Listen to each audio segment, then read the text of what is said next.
हम देखते हैं कि इस चैप्टर से क्या क्या एग्जाम में क्वेश्चन आया हुआ है। जैसे एग्जाम में यहाँ देखिए DSSB LDC यानी कि 25 अगस्त 2019 को एग्जाम हुआ था DSSB LDC में। इसमें पूछा गया था कि भारतीय संविधान का कौन सा भाग मौलिक अधिकारों से संबंधित है।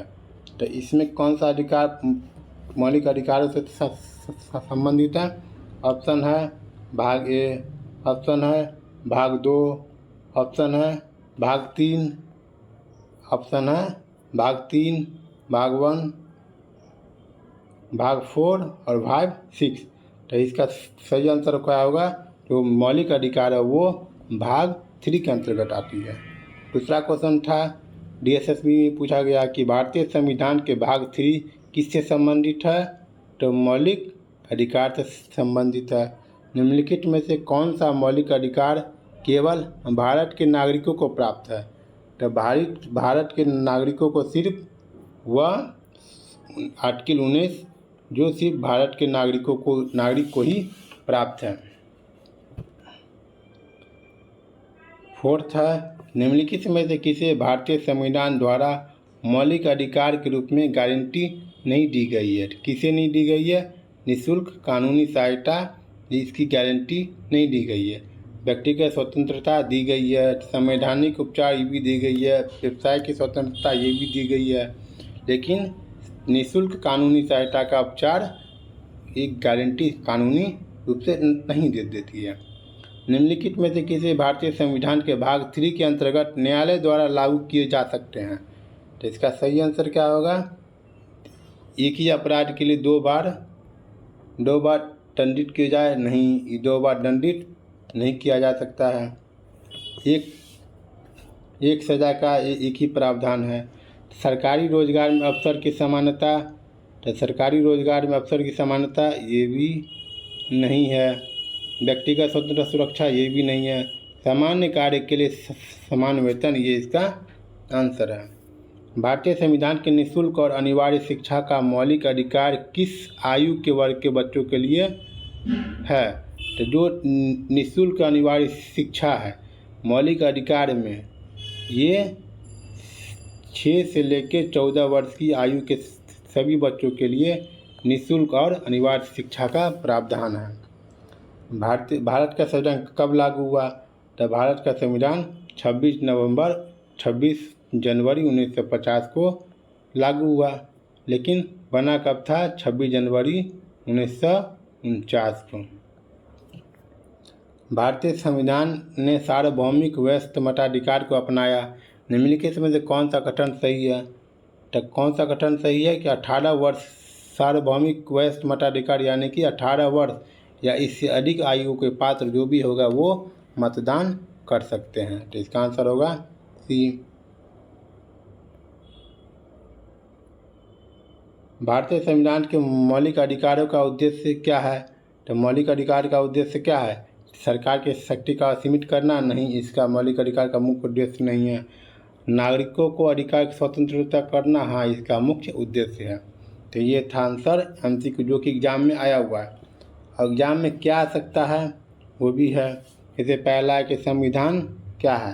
तो संविधान क्या है? तो संविधान देश को चलाने वाला मूल नियम का दस्तावेज है। किसी देश को संविधान की आवश्यकता क्यों होती है?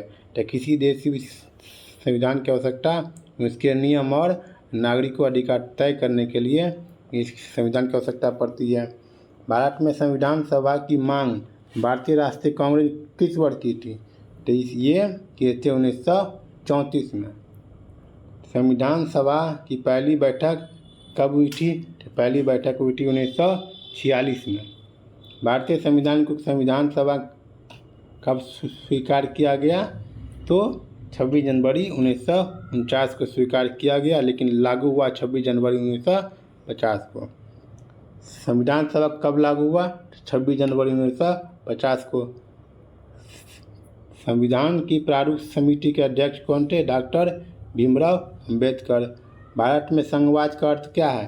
तो भारत में संघवाद का अर्थ है कि सरकार के एक से अधिक स्तरों का होना, यही है भारत में संघवाद का अर्थ।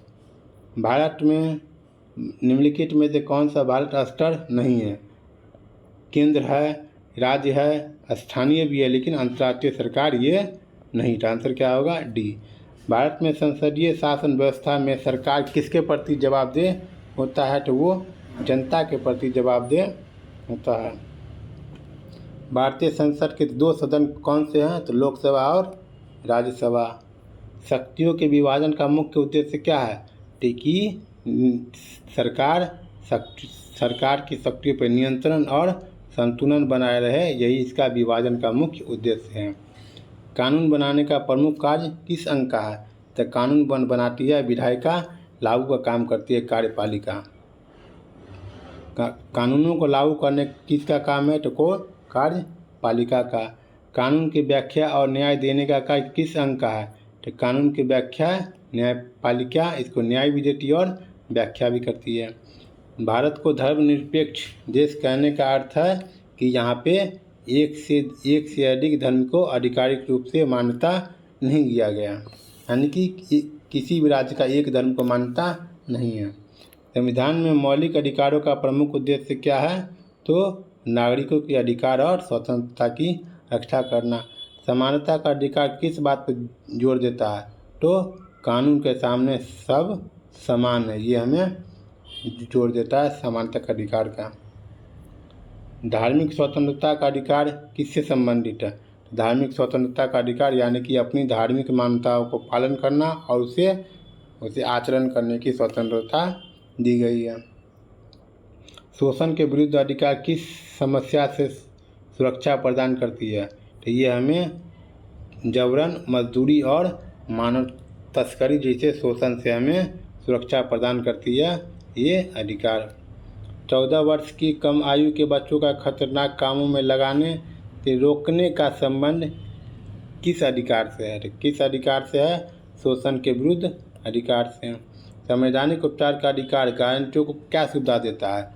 तो हमें क्या सुविधा देता है कि अधिकारों के उल्लंघन होने पे न्यायालय जाने का हमें अधिकार देता है संवैधानिक उपचार का अधिकार। संविधान नागरिकों के लिए क्या निर्धारित करता है? तो संविधान नागरिकों को शासन, अधिकार और शासन की मूल व्यवस्था निर्धारित करता है। भारत जैसे विविधतापूर्ण देश में संविधान का एक महत्वपूर्ण उद्देश्य क्या है? इसका मुख्य उद्देश्य है कि अलग अलग समुदायों के बीच साझा नियम, एक ही नियम हो और एक ही व्यवस्था हो। संविधान सरकार की शक्तियों को क्यों सीमित करता है? ताकि वो सरकार अपने मनमाने ढंग से कार्य न करे।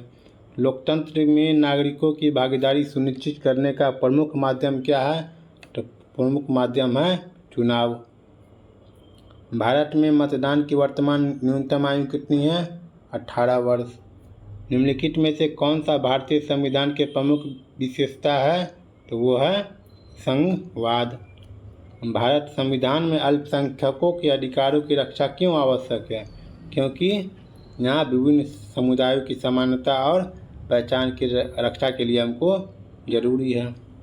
भारतीय संविधान की सबसे महत्वपूर्ण उद्देश्य निम्नलिखित में से कौन सा है? तो ये है कि लोकतांत्रिक शासन, नागरिक अधिकार, न्यायपूर्ण व्यवस्था और आधार प्राप्त करना, ये है इसका आंसर। तो ये था हमारा पूरा संविधान चैप्टर के साथ MCQ। अगर पढ़ाने का तरीका अच्छा लगे तो हमारे channel practice and success academy को सब्सक्राइब करें और कल हम इसी तरह सेकेंड चैप्टर पॉलिटिका लेके आएंगे, उसका भी शॉर्ट नोट्स के साथ MCQ करेंगे। और लास्ट में एक ही बात बोलेंगे कि बड़े और माता पिता का सम्मान करें और छोटों को प्यार दें। जय हिंद, जय भारत।